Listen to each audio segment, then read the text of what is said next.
Assalamualaikum warahmatullahi wabarakatuh. Perkenalkan, nama saya Dini Ridianti, Prodi PAIA semester 4 Fakultas Tarbiyah Pendidikan Agama Islam.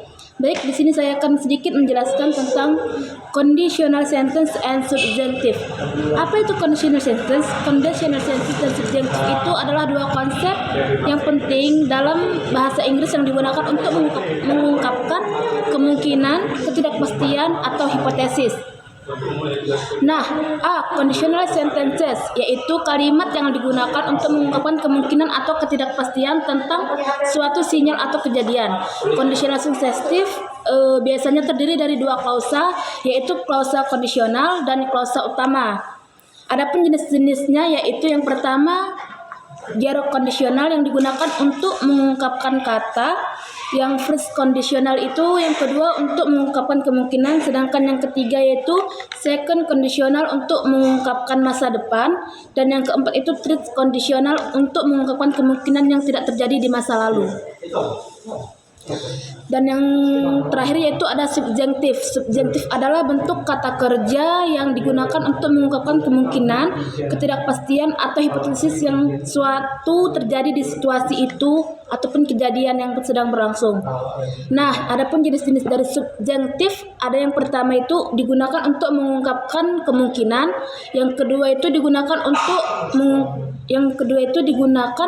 untuk mengungkapkan ketidakmungkinan atau ketidakpastian di masa lalu.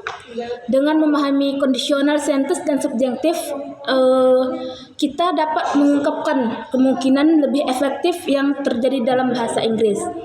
Sedangkan subjektif itu adalah bentuk kata kerja yang digunakan untuk mengungkapkan kemungkinan. Contoh-contoh dari subjektif yang pertama adalah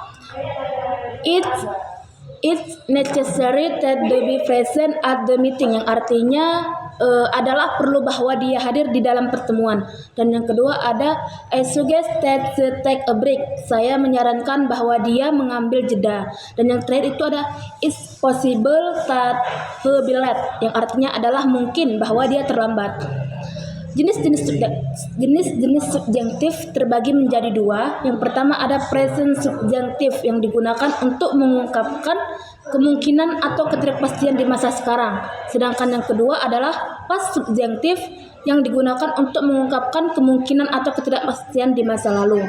Dengan memahami subjunktif tadi, kita dapat mengungkapkan kemungkinan atau ketidakpastian dalam berbahasa Inggris ataupun dalam kegiatan kita sehari-hari. Nah, dengan pelajaran ini kita bisa dapat membedakan mana yang pasti dan mana yang tidak, dan kita dapat mempelajari bagaimana contoh-contoh kepastian tersebut.